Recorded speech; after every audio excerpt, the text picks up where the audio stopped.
आज हम करेंगे कैसे लिखें कहानी। अभिव्यक्ति और माध्यम का लिखा हुआ लेसन है बच्चों। कैसे लिखें कहानी। तो कहानी के स्वरूप के बारे में और उसकी परिभाषाओं के बारे में, उसका इतिहास क्या है और कहानी के तत्व कौन कौन से हैं, तो ये सारी जानकारी इस पाठ के अंदर हम पढ़ेंगे। तो फर्स्ट क्वेश्चन है बच्चों आपका, कहानी का स्वरूप और उसकी परिभाषाएं, कि कहानी क्या है, कैसे लिखी जाती है और किस प्रकार से कहानी का जो जुड़ाव है वो मानव जीवन से है, यानी कि मानव जीवन से बहुत अधिक जुड़ी हुई है कहानी। ये कह सकते हैं कि मनुष्य के जीवन का अविभाज्य अंग है कहानी। तो किस प्रकार से प्रत्येक व्यक्ति के अंदर, प्रत्येक मनुष्य के अंदर भाव विद्यमान रहते हैं, मनोभाव होते हैं, बहुत सारी जो बातें हैं वो मन में होती हैं। तो कुछ लोग इसका विकास कर लेते हैं और कुछ नहीं कर पाते, और उन्हीं भावों को, अनुभवों को हर व्यक्ति सुनना भी चाहता है और सुनाना भी चाहता है। तो कहानी सुनी भी जाती है और सुनाई भी जाती है, और कहानी का जो संबंध है वो प्राचीन काल से रहा है। विश्व की प्रत्येक भाषा में हमें कहानी साहित्य मिल जाता है। तो हमारे यहाँ पंचतंत्र की जो कहानियां हैं, शिक्षाप्रद जो कहानियां हैं, उसमें वो बहुत ही महत्वपूर्ण रही हैं, लोकप्रिय रही हैं और सबको प्रेरित करने वाली रही हैं और सभी उनके बारे में जानते हैं। तो वैसे तो किसी विद्वान ने कोई एक परिभाषा कहानी की नहीं दी है, लेकिन अलग अलग विद्वानों ने अलग अलग जो परिभाषाएं हैं वो कहानी की दी हैं। तो एडगर एलियन के अनुसार कहानी क्या है? एक संक्षिप्त तथा प्रभावशाली आख्यान होता है कहानी। आख्यान का शाब्दिक अर्थ भी कहानी होता है बच्चों। और हमारे हिंदी के श्रेष्ठ कहानीकार मुंशी प्रेमचंद जी ने कहानी के बारे में क्या लिखा है साहित्य कोश के अंदर, कि गल्प का शाब्दिक अर्थ भी क्या होता है, यानी कि उसका अर्थ क्या होता है कहानी। कि गल्प एक ऐसी रचना होती है जिसमें मनुष्य के जीवन के किसी एक अंग या उसके मनोभावों को प्रदर्शित करना ही कहानीकार का उद्देश्य रहता है। और फिर साथ ही साथ उसकी शैली क्या है, कथा विन्यास क्या है, भाषा के साथ, पात्रों के साथ, घटना के साथ, समस्या के साथ कहानी किस प्रकार से आगे बढ़ती है। तो इस प्रकार से फर्स्ट क्वेश्चन में बच्चों कहानी का स्वरूप और उसकी परिभाषाओं के बारे में जानेंगे। जो आम बातें हैं कि किस प्रकार से कहानी होती है, प्राचीन काल से कैसे कहानी लेखन का जो काम है वो चला आ रहा है, कैसे लिखी जाती है कहानी, किस प्रकार से जो कहानीकार होता है, कोई भाव उसके अंदर जो विद्यमान होता है उसी को अपनी कल्पना के मिश्रण से, और वो कोरी कल्पना नहीं होती, सतही या टाइप्ड या ऊपरी कल्पना नहीं होती, कैसे वो उस कहानी को ही अपने पात्रों के माध्यम से और पात्रों के चरित्र का विकास करके संवादों के माध्यम से उनको आगे बढ़ाता है, बहुत ही क्रमबद्ध ब्यौरे के साथ या योजनाबद्ध तरीके के साथ। फर्स्ट क्वेश्चन में ये करोगे बच्चों। सेकंड क्वेश्चन है, कहानी के इतिहास का संक्षिप्त परिचय आपने देना है। तो जैसा मैंने आपको बताया कि कहानी का जो इतिहास है बहुत ही पुराना है। प्राचीन काल से कहानियां सुनी जा रही हैं, सुनाई जा रही हैं, लिखी जा रही हैं। तो जितना मानव का इतिहास पुराना है उतना ही कहानी का इतिहास भी पुराना है। तो प्राचीन काल में कथावाचक जो होते थे वो कहानियां सुनाते थे, और बहुत सारे ऐसे लोग जो अपनी बातों को, अपने उद्देश्य को, अपने मकसद को, जैसे कि मिशनरी जो लोग होते थे, वो एक कहानी के माध्यम से ही समाज में अपनी बातें पहुंचाते थे, क्योंकि उस समय संचार का कोई साधन नहीं होता था। तो कहानी का जो इतिहास है वो बहुत पुराना है, और कहानी हमारे जीवन का अविभाज्य अंग भी है। मानव जीवन से बहुत अधिक जुड़ी हुई है कहानी, जैसा कि पहले मैं बता चुकी। तो प्राचीन काल में जब कथावाचक कहानियां सुनाते थे तो वहीं से उद्देश्य भी, कल्पना का मिश्रण भी, कि कहानीकार किस प्रकार से ये सब कुछ कर लेते हैं, जुड़ गया था। कैसे बच्चों? जैसे प्राचीन काल में किसी युद्ध की घटना का वर्णन करना है, किसी और समस्या का वर्णन करना है, तो कथावाचक जब सभी लोगों के बीच में उन सारी बातों को सुनाता था, तो कल्पना मतलब इस प्रकार से शब्दों का इस्तेमाल वो करता था कि कल्पना उसमें अपने आप ही मिश्रित हो जाती थी। मान लो कोई वीर है, कोई राजा है, कोई राजकुमार है, कोई ऐसा वीर सिपाही है, साहसी है, वो किसी युद्ध में अपने प्राणों को न्यौछावर कर देता है, तो कथावाचक या संदेश वाहक जब इस प्रकार का संदेश लेकर जनता के बीच में पहुंचता था, तो सीधा सीधा ये नहीं कहता था कि वो वीर गति को प्राप्त हो गया। उसके शब्दों में कल्पना अपने आप ही मिश्रण करती हुई दिखाई दी है कि वीर गति को तो प्राप्त हुआ, लेकिन कितनी मजबूती के साथ, हौसले के साथ, कितने साहस के साथ वो लड़ा और तब जाकर अपने देश के लिए, अपने राष्ट्र के लिए उसने प्राणों का बलिदान दिया। तो इस प्रकार से कल्पना भी और उसका जो उद्देश्य भी वो प्राचीन काल से ही कहानी के तत्वों में जुड़ा हुआ है। और प्राचीन काल से मौखिक कहानी की जो परंपरा है वो चली आ रही थी। बाद में लिखित जो कहानी है वो हमें मिली बच्चों, और मौखिक कहानी की जो परंपरा है लंबे काल तक राजस्थान में मिली। और उसके बाद वही पंचतंत्र की जो कहानियां हैं जो बहुत ही शिक्षाप्रद हैं, हिंदी साहित्य में सबके लिए प्रेरणादायक हैं। तो कहानी के इतिहास के बारे में आप पढ़ोगे कि कहानी का जो इतिहास है वो कितना पुराना है। प्राचीन काल से कहानी का स्वरूप क्या था और बाद में लिखित जो रूप है हमारे पास वो क्या है।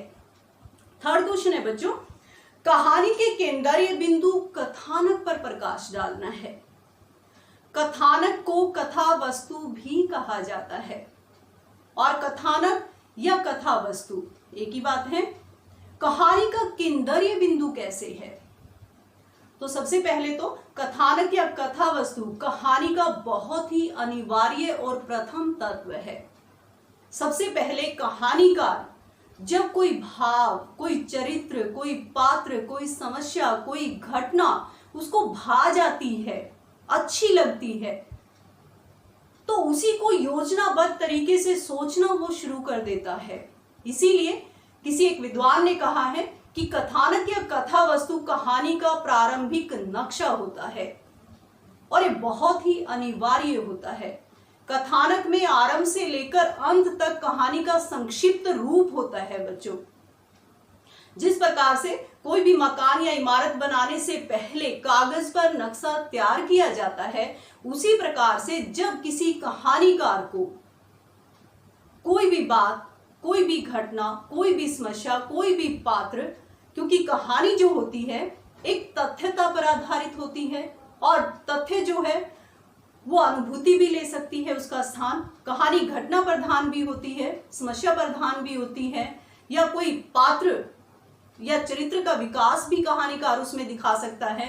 और कहानी में जो भाषा है वो सहज और सरल होनी चाहिए, ताजगी उसमें बनी रहनी चाहिए।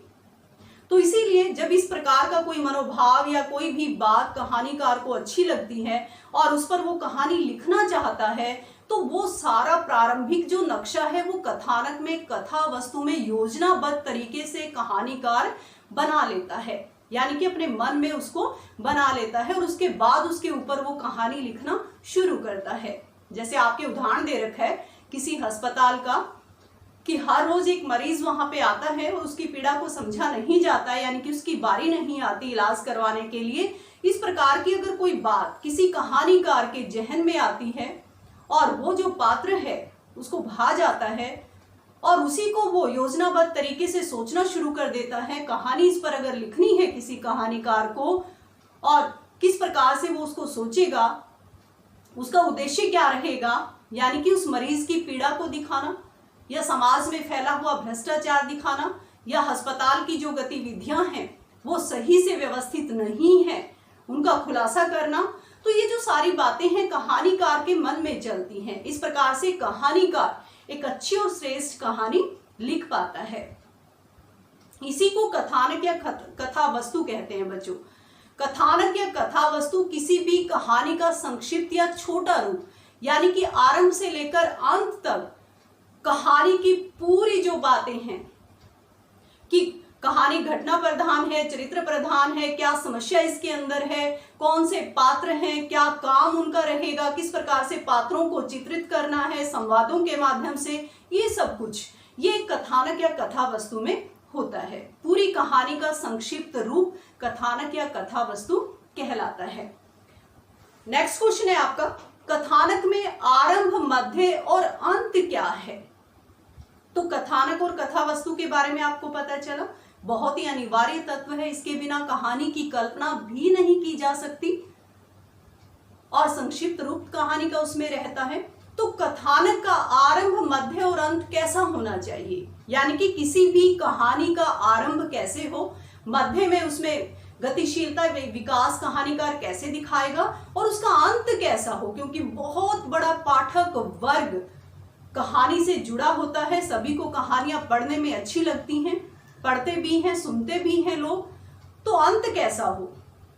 तो कहानी का जो आरंभ है वो बहुत ही जिज्ञासा से भरा हुआ होना चाहिए, यानी कि आगे क्या होगा, पात्रों को किस प्रकार से कहानीकार दिखाएगा, जिस भी समस्या को उठाया है उसको कैसे वो आगे लेकर जाएगा अपने पात्रों के माध्यम से।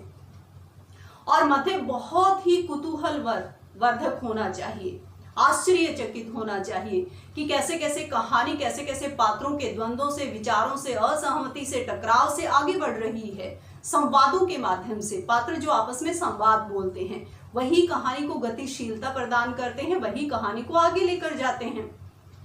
और कहानी का जो अंत है वो बहुत ही महत्वपूर्ण बात किसी भी कहानीकार ने कही है या कहानी के लिए बहुत ही महत्वपूर्ण है कि अंत जो है कहानी का, किसी भी कहानी का आकस्मिक हो सकता है, अप्रत्याशित नहीं होना चाहिए, यानी कि बिल्कुल नया नहीं होना चाहिए। बिल्कुल नए से मतलब क्या है बच्चों, कि जब हम या कोई भी पाठक किसी भी कहानीकार की कहानी पढ़ता है आरंभ से लेकर अंत तक, तो उसका अंत उस पाठक के मन में अपने आप ही आ जाता है, उसके भाव उससे जुड़ जाते हैं, उसके विचार उससे जुड़ जाते हैं। हम उस अंत की, उस चरम सीमा की कल्पना कर लेते हैं पाठक वर्ग, तो उस कल्पना से बाहर जाकर, उसके भावों से बाहर जाकर उस कहानी का अंत नहीं होना चाहिए। तो रेस कोर्स के घोड़े का उदाहरण दिया है यहाँ पे कि उसकी तरह किसी भी कहानी का आरंभ कैसा हो, उसका मध्य कैसा हो, यानी कि बीच में कहानी का विकास कैसे हो, उसका अंत कैसे हो। उसके बाद है बच्चों, कहानी में देश का, स्थान और परिवेश का क्या महत्व है। कहानी की प्रत्येक जो घटना होती है, पात्र होते हैं, समस्या कोई भी होती है, तो वो जिस भी समय में, जिस भी स्थान पर घटित होते हैं उसी को देश, काल या वातावरण कहा जाता है। तो कोई भी कहानीकार जहां कहीं से भी, चाहे वो पौराणिक है, चाहे वो वर्तमान से ले रहा है, या कोई भी विषय वो अपनी कहानी का उठाता है, कोई भी घटना, समस्या, पात्र उसको अच्छी लगती है, जिसके ऊपर वो कहानी लिखना चाहता है, तो उसका देश, काल, समय, स्थान, ये सब कुछ उसी हिसाब से अपनी कहानी के लिए वो संकलित कर लेता है, संयोजित कर लेता है, यानी कि बना लेता है मन में कि क्या करना है मुझे, किस प्रकार से कहानी में ये सब कुछ दिखाया जाएगा। तो उदाहरण यहाँ भी दे रखा है, मान लो कोई कहानीकार है, किसी कार्यालय के ऊपर कहानी लेखन का काम वो करना चाहता है, तो उसका कोई भी पात्र, कोई भी घटना या समस्या जिसने भी उसको प्रभावित किया है कहानीकार को, जब वो उठाता है मुद्दा उस कार्यालय का, तो उस कार्यालय का समय, स्थान ही क्या कहलाता है, उसकी सारी गतिविधियों के बारे में अपनी कहानी में लिखना कि वो कार्यालय की गतिविधियां क्या हैं, कार्यालय के अंदर किस प्रकार का काम होता है, किस प्रकार के लोग हैं, क्या कुछ वहां पे होता है, ये सारा समय, स्थान ही देश, काल और वातावरण किसी कहानी का होता है बच्चों। तो नेक्स्ट क्वेश्चन है, कहानी में पात्रों के चरित्र चित्रण का क्या महत्व है। ये कहानी का दूसरा तत्व है, कहानी के पात्रों का चरित्र चित्रण या पात्रों का चरित्र चित्रण, यानी कि पात्रों का स्वरूप, उनका स्वभाव, उनकी प्रवृत्ति, उनके काम के बारे में हमें पात्रों के चरित्र चित्रण से ही पता चलता है। तो वो बहुत अच्छे ढंग से हो, कोई भी कहानीकार बहुत अच्छे ढंग से अपने कहानी के पात्रों का चरित्र चित्रण करे, यानी कि उनके बारे में बताए, तो वो भी लिखने के अलग अलग तरीके हैं हर कहानीकार के। तो यहाँ भी उदाहरण दे रखे हैं बच्चों, किस प्रकार से कोई कहानीकार श्रेष्ठ चरित्र चित्रण अपने पात्रों का कर सकता है। तो पात्रों का स्वरूप, स्वभाव, प्रकृति बताना, उनके काम के बारे में बताना, उनके संवादों के माध्यम से ही कहानी आगे बढ़ती है। कोई भी समस्या है, यानी कि समस्या प्रधान कहानी है, घटना प्रधान है, चरित्र प्रधान है, तो वो पात्रों के जरिए से ही, पात्रों के माध्यम से ही, उनके विचारों की टकराहट के माध्यम से ही आगे बढ़ती है। तो पात्रों के बारे में बताना, उनके आदर्श, उनके सिद्धांत, हर पात्र का अपना आदर्श होता है, सिद्धांत होता है, नाम होता है, काम होता है। तो किस प्रकार से कहानीकार अपने पात्रों के माध्यम से अपनी कहानी को गति देते हैं, आगे बढ़ाते हैं। तो सबसे अच्छा जो तरीका है, 2-3 तरीके पात्रों के चरित्र चित्रण के यहाँ पे बताए गए हैं कि एक तो कहानीकार सीधे से लिख भी सकता है कि ये पात्र है, यानी कि नाम किसी भी पात्र का, जैसे इन्होंने लिखा हुआ है कि मोहन जो है वो बड़ा ही वीर सैनिक है। तो पाठक वर्ग पढ़ के इसका अंदाजा लगा लेते हैं कि कहानी में जो पात्र है मोहन, वो बहुत ही वीर है, बहुत ही साहसी है। लेकिन ये जो तरीका है ये इतना प्रभावशाली नहीं है और पुराना भी हो चुका है। दूसरा एक तरीका है कि कोई दूसरा पात्र उस चरित्र के बारे में, उस पात्र की वीरता के बारे में, उसके साहस के बारे में वर्णन जब करता है तो उसका जो प्रभाव है वो पाठक वर्ग पे अधिक पड़ता है।